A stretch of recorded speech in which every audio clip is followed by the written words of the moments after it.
तो हेलो बच्चों, कैसे हैं? आशा करते हैं मस्त है, स्वस्थ है और बहुत ही ज़बरदस्त है। आपका एग्ज़ाम फर्स्ट टर्मिनल का जो साइंस क्लास 10th में क्वेश्चन आने वाला है, उस पर मैं कुछ टॉपिक आप लोगों को लेकर आया हुआ हूँ।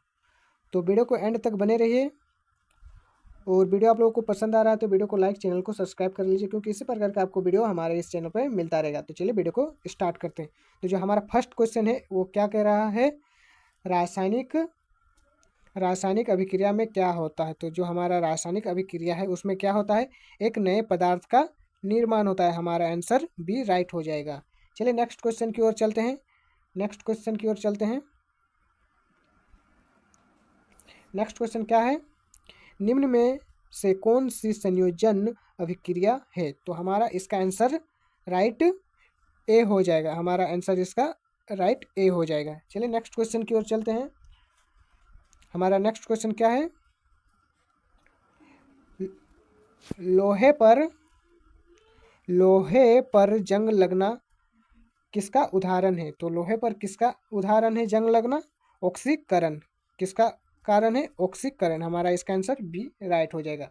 चलिए नेक्स्ट क्वेश्चन की ओर चलते हैं। उदासीन विलयन का पीएच मान कितना होता है। तो उदासीन विलयन का पीएच मान कितना होता है, 7 होता है। कितना होता है, 7। चलिए नेक्स्ट क्वेश्चन की ओर चलते हैं। अम्ल नीले लिटमस पेपर को किस रंग में बदल देता है। तो हमारा इसका आंसर लाल हो जाएगा, लाल रंग में बदल देता है। चलिए नेक्स्ट क्वेश्चन की ओर चलते हैं।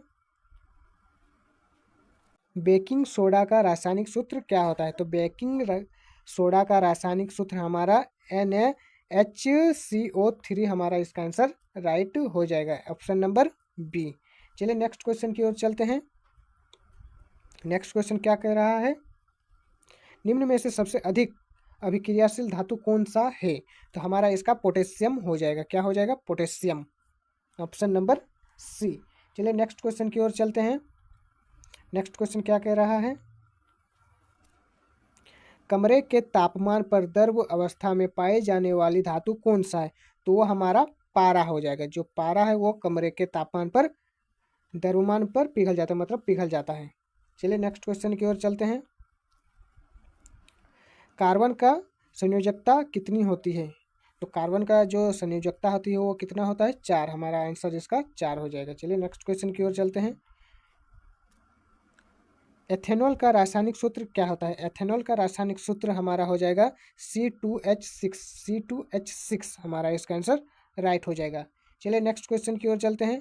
नेक्स्ट क्वेश्चन क्या है, एथेनॉल में कौन सा क्रियात्मक समूह पाया जाता है। तो हमारा -OH पाया जाता है, ऑप्शन नंबर बी इसका राइट होगा। चलिए नेक्स्ट क्वेश्चन की ओर चलते हैं। नेक्स्ट क्वेश्चन हमारा क्या है, आधुनिक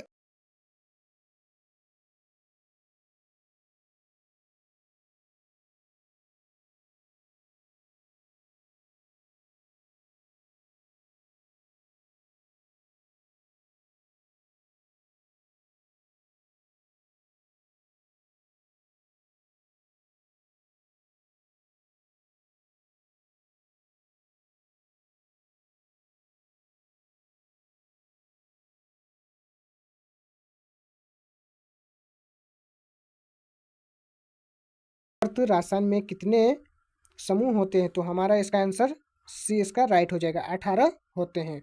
चलिए नेक्स्ट क्वेश्चन की ओर चलते हैं। हमारा नेक्स्ट क्वेश्चन क्या कह रहा है, आधुनिक आवर्त रासायन में कितने आवर्त होते हैं। तो इसमें हमारा 7 आवर्त होते हैं। चलिए नेक्स्ट क्वेश्चन की ओर चलते हैं। नेक्स्ट क्वेश्चन क्या है, तत्व का परमाणु क्रमांक किसके बराबर होता है। तो वो हमारा पोटेशियम की संख्या पर होता है, ऑप्शन नंबर बी। चलिए नेक्स्ट क्वेश्चन की ओर चलते हैं। पौधे में भोजन पाने की प्रक्रिया क्या कहलाती है। तो पत्ते में भोजन पाने की अभिक्रिया क्या कहलाता है। तो प्रकाश संश्लेषण। क्या कहलाता है, प्रकाश संश्लेषण। चलिए नेक्स्ट क्वेश्चन की ओर चलते हैं। प्रकाश संश्लेषण के आवश्यक आहार क्या है। प्रकाश संश्लेषण के आवश्यक आहार प्रणाली कौन सी है। तो वो हमारी हो जाएगा option number B. Option number हमारा इसमें बी हो जाएगा। चलिए नेक्स्ट क्वेश्चन की ओर चलते हैं। 17 क्वेश्चन हम लोग आ चुके हैं। अभी तक हमारे चैनल पे लाइक नहीं किए तो चैनल को लाइक कर लीजिए और सब्सक्राइब भी कर लीजिए और जितने हो सके उतना वीडियो को शेयर कीजिए। तो चलिए नेक्स्ट क्वेश्चन की ओर चलते हैं। तो नेक्स्ट क्वेश्चन आ चुके हैं। मनुष्य में भोजन का पाचन मुख्यतः कहाँ पूरा होता है? तो छोटी आंत में पूरा होती है। Option number B. Next question की ओर चलते हैं। रक्त में ऑक्सीजन का परिवहन किसके द्वारा होता है? तो हमारा इसका आंसर क्या हो जाएगा? रुकिए एक सेकेंड। होमोग्लोबिन। हाँ पता था, होमोग्लोबिन। इसका आंसर हमारा क्या हो जाएगा? होमोग्लोबिन। Option number B. चलिए नेक्स्ट क्वेश्चन की ओर चलते हैं। मानव शरीर का नियंत्रण केंद्र कौन सा होता है? तो वो हमारा मस्तिष्क होता है। क्या होता है? मस्तिष्क। Option number B. उसके बाद हमारा नेक्स्ट क्वेश्चन क्या है? इंसुलिन हार्मोन किसके स्रावित होता है? तो वो हमारा किसके स्रावित होता है? अंगनाशय के द्वारा होता है। क्या होता है? अंगनाशय। चलिए नेक्स्ट क्वेश्चन की ओर चलते हैं। नेक्स्ट क्वेश्चन हमारा क्या है? पौधे का प्रकार की ओर पौधे का प्रकाश की ओर मुड़ना क्या कहलाता है? तो पौधे का जो प्रकाश की ओर मुड़ना है वो क्या कहलाता है? प्रकाश। हमारा इसका आंसर बी हो जाएगा। क्या हो जाएगा? बी राइट आंसर हो जाएगा। चलिए नेक्स्ट क्वेश्चन की ओर चलते हैं। मानव का नर युग्मक क्या है? मानव का जो नर युग्मक है वो क्या है? तो वो है हमारा शुक्राणु। क्या होता है? शुक्राणु। Option number B. चलिए नेक्स्ट क्वेश्चन की ओर चलते हैं। मानव का मादा युग्मक क्या होता है? मानव का मादा युग्मक क्या होता है? तो हमारा ये आंसर हो जाएगा बी इसका राइट, अंडाणु। चलिए नेक्स्ट क्वेश्चन आ चुके हैं। अलैंगिक जनन में सामान्यतः कितने जनन की आवश्यकता होती है? तो हमारा इसका आंसर क्या हो जाएगा? इसका हमारा आंसर एक हो जाएगा। ऑप्शन नंबर एक। चलिए नेक्स्ट क्वेश्चन की ओर चलते हैं। नेक्स्ट क्वेश्चन क्या है? आनुवंशिकता का जनक किसे कहा जाता है? तो हमारा इसका बी आंसर राइट हो जाएगा। ऑप्शन नंबर बी, मेंडल को कहा जाता है, ग्रेग मेंडल को। चलिए नेक्स्ट क्वेश्चन की ओर चलते हैं।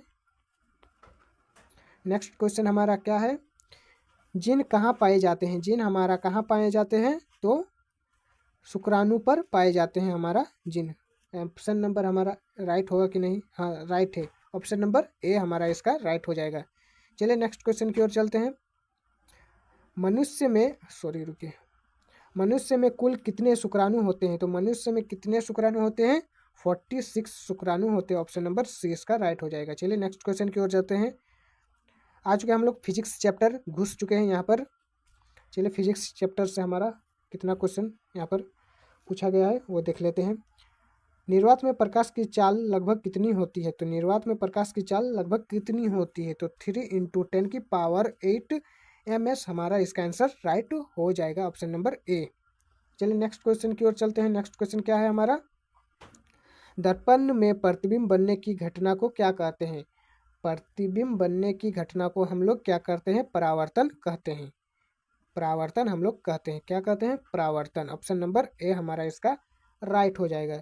चलिए नेक्स्ट क्वेश्चन की ओर चलते हैं।